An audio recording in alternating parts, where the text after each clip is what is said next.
하늘의 문을 여소서 이곳을 주목하소서 주를 향한 노래가 꺼지지 않으니 하늘을 열고 보소서 이곳에 임재하소서 주님을 기다립니다 기도의 향기가 하늘에 닿으니 주여 임재하여 주소서 이곳에 오셔서 이곳에 앉으소서 이곳에서 드리는 예배를 받으소서 주님의 이름이 주님의 이름만이 오직 주의 이름만 이곳에 있습니다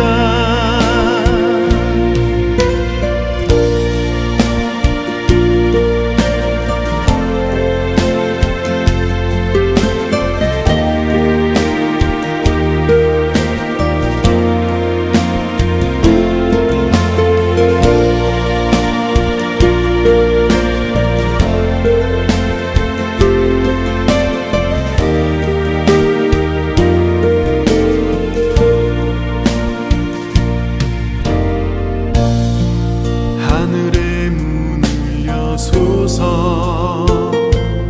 이곳을 주목하소서 주를 향한 노래가 꺼지지 않으니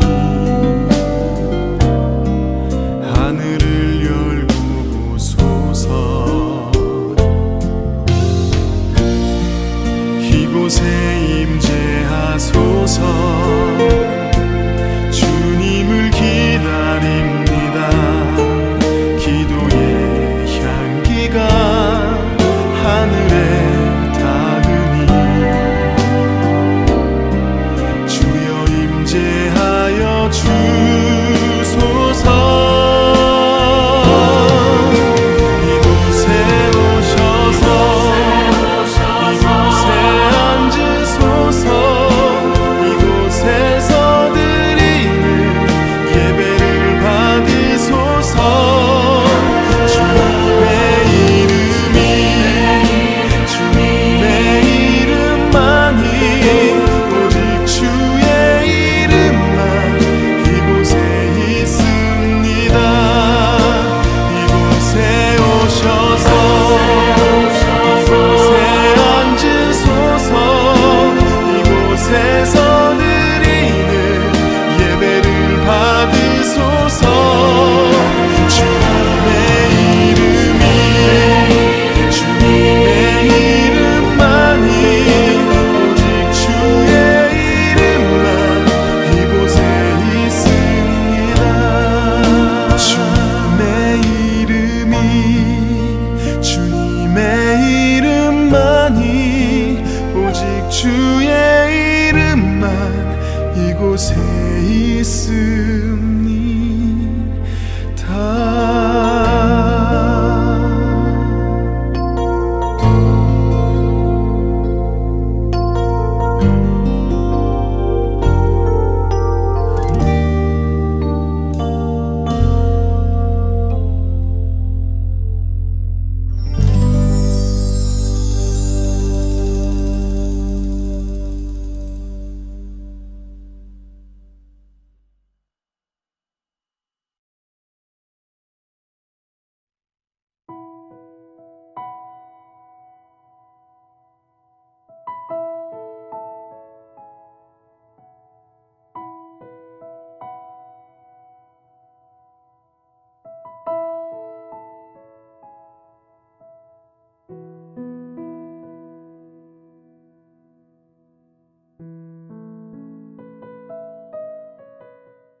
샬롬 반갑습니다. 해창인연교회 중고등부 친구들 박지원 목사입니다. 여러분들과 4월 한 달 동안 예배라는 주제로 함께 나누기 위하여서 영상을 촬영하였는데 소리가 녹음이 되지 않았습니다. 그래서 부득이하게 이렇게 음성으로 다시 녹음을 하게 되었습니다. 온라인 예배를 드리면서 우리가 예배에 대하여서 조금 소홀해지는 것이 사실입니다. 그러다 보니 예배가 무엇인지 또 어떻게 드려야 하는 것인지 놓칠 때가 있습니다. 그래서 4월 한 달 동안 여러분들과 예배에 대하여서 함께 나누고 깨닫기를 원합니다. 그중 오늘은 첫 번째 시간으로 찬양에 대해서 함께 나누길 원합니다. 요한복음 4장 23절 말씀을 보면 하나님께서 지금도 참된 예배자를 찾고 계심을 알 수 있습니다. 참된 예배자가 되기 위해서 예배의 요소들을 잘 이해하는 것이 중요합니다. 우리가 함께 찬양에 대해서 이 시간에 알아볼 텐데요. 오늘날 드려지는 대부분의 예배는 찬양으로 시작합니다. 찬양할 때 하늘의 문이 열리며 우리의 마음이 열리게 되는 것을 우리는 느낄 수 있습니다. 그래서 우리는 찬양을 통하여서 우리가 장차 가게 될 또 장차 맞이할 그 천국을 미리 맛보아 느끼기도 합니다. 여러분들이 좋아하는 찬양은 무엇인가요? 사실 청소년 시기에 가장 찬양을 많이 듣고 불러야 할 때인데 그렇지 못한 것 같아 참 안타깝습니다. 그래서 영상 아래 몇몇 찬양팀의 링크를 올려두었으니 한번 들어보시길 바랍니다. 이처럼 찬양해주는 은혜가 크다 보니 청소년들 중에는 설교 시간보다 찬양하는 시간을 더 좋아하는 친구들이 많습니다. 여러분들 예배 때 여러분들의 모습 기억나시나요? 아니면 수련회 때 열심히 찬양하고 춤추며 찬양하고 박수치며 찬양하다가 정작 설교 시간이 되어서는 나도 모르게 눈이 감길 때가 있진 않았나요? 이처럼 찬양이 좋기도 하지만 음악적인 요소가 너무 드러나다 보니 노래의 가사가 가려지고 그로 인해 하나님을 찬양하기보다 음악에 심취하게 되는 경우도 있으니 주의해야 됩니다. 그 찬양의 가사를 생각하고 가사를 묵상하고 또 고백해야 되는데 현란한 드럼 연주나 또 멋진 그 일렉 기타 소리에 우리의 마음을 빼앗기게 된다는 것입니다. 그래서 정말로 예배하는 마음이 아니라 우리가 감정적으로만 뜨거워질 때가 있습니다. 이런 실수를 범하지 않기 위해선 찬양의 의미를 잘 알아야 합니다. 과연 찬양이란 무엇일까요? 영어로 찬양은 praise입니다. 이는 칭찬하다라는 뜻을 가지고 있습니다. 누구를 칭찬하는 것일까요? 바로 하나님입니다. 하나님께서 행하신 일, 하나님의 성품을 선포하는 행위를 찬양이라고 부릅니다. 찬양, 찬송으로 번역된 히브리어 야다는 손을 내민다라는 뜻으로 하나님께 감사와 영광을 돌리는 것을 말합니다. 이뿐만이 아니라 우리의 마음의 고백을 드리는 것 역시도 포함이 됩니다. 그래서 혹자는 찬양을 음률이 담긴 기도라고 말하기도 합니다. 시편 150편은 전체 시편의 결론으로 볼 수 있는데 이는 전체 시편의 결론일 뿐 아니라 예수 그리스도를 믿는 모든 성도의 결론이기도 합니다. 그리스도로 인하여서 구원받은 하나님의 백성은 하나님을 찬양할 것입니다. 승리하신 하나님, 왕이신 하나님, 통치하시며 다스리시는 하나님께 감사와 영광을 올려드리는 것입니다. 찬양 가운데 영원한 기쁨이 넘칠 것이며 고난과 눈물, 슬픔과 괴로움, 아픔과 외로움은 하나님의 임재 속에 찬양하는 가운데 사라질 것입니다. 이처럼 그리스도 예수 안에서 약속된 결말을 믿음의 눈으로 바라보고 살 때 우리는 고난과 역경 속에서도 찬양할 수가 있습니다. 우리의 호흡이 붙어있는 한 우리는 하나님을 높일 수가 있습니다. 시편 150편은 어디서 무엇을 어떻게 누가 찬양해야 하는지에 대하여서 자세히 설명하고 있는데 시편 기자는 먼저 하나님의 성소와 하늘에서 하나님을 찬양할 것을 요청합니다.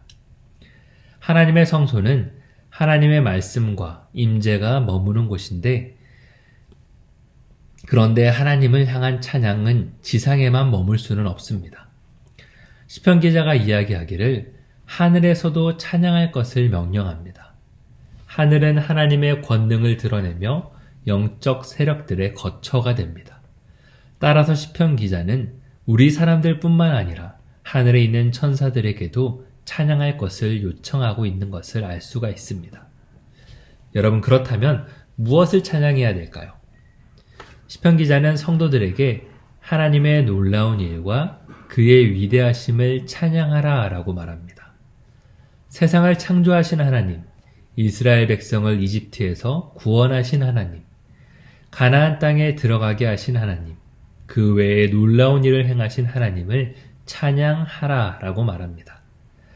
시편 136편은 우리가 찬양해야 할 내용을 매우 자세하게 설명하고 있는데 우리의 삶 속에서도 하나님께서 행하신 놀라우신 일들과 드러내신 하나님의 아름다운 성품들을 우리는 볼 수가 있습니다. 믿음의 눈으로 바라볼 때 우리의 찬양은 더욱 깊어지고 아름다워질 것입니다. 그렇다면 우리는 어떻게 찬양할 수 있을까요? 시편 150편 3절에서 5절 사이에는 여러 가지 악기가 등장합니다. 나팔, 하프, 수금, 탬버린, 현악기, 오르간, 심벌즈 등 다양한 악기로 찬양할 것을 요청합니다.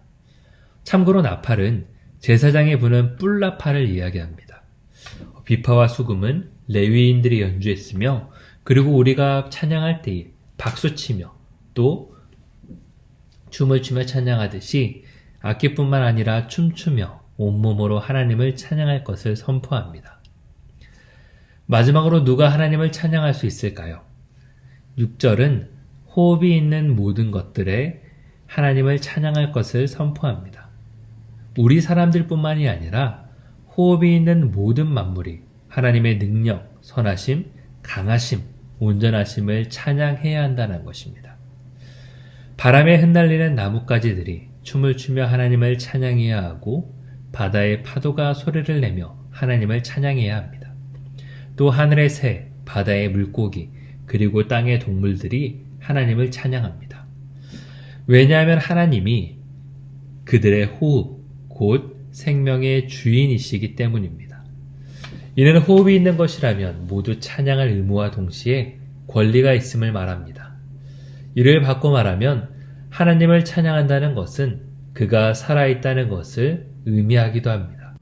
즉 찬양하지 않는 자는 결국 죽은 삶을 살고 있는 것과 다를 바가 없다는 것이죠. 여러분들, 찬양하는 삶을 살기를 바랍니다. 여러분이 즐겨 듣는 그 플레이리스트에 찬양도 한번 추가해 보세요. 무심결에 듣는 찬양 속에서 나도 모르게 흥얼거리는 찬양 가운데에 하나님의 은혜가 임하고 하나님이 여러분 마음에 말씀하실 것입니다. 우리 모두 그렇게 하나님을 찬양하는 예배자가 되기를 축복합니다. 샬롬. 지극히 높은 주님의 낮이 성소로 들어갑니다. 세상의 신을 벗고서 주 보좌 앞에 엎드리리. 내 주를 향한 사랑과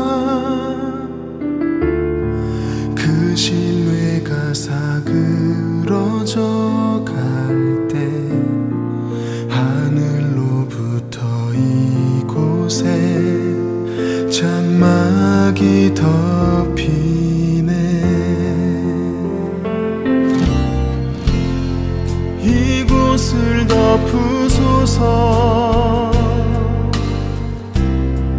이곳을 비추소서. 내 안에 무너졌던 모든 소망 다 회복하리니. 이곳을 지나소서. 이곳을 만지소서. 내 안에 죽어가는 모든 예배 다 살아나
옷을 만지소서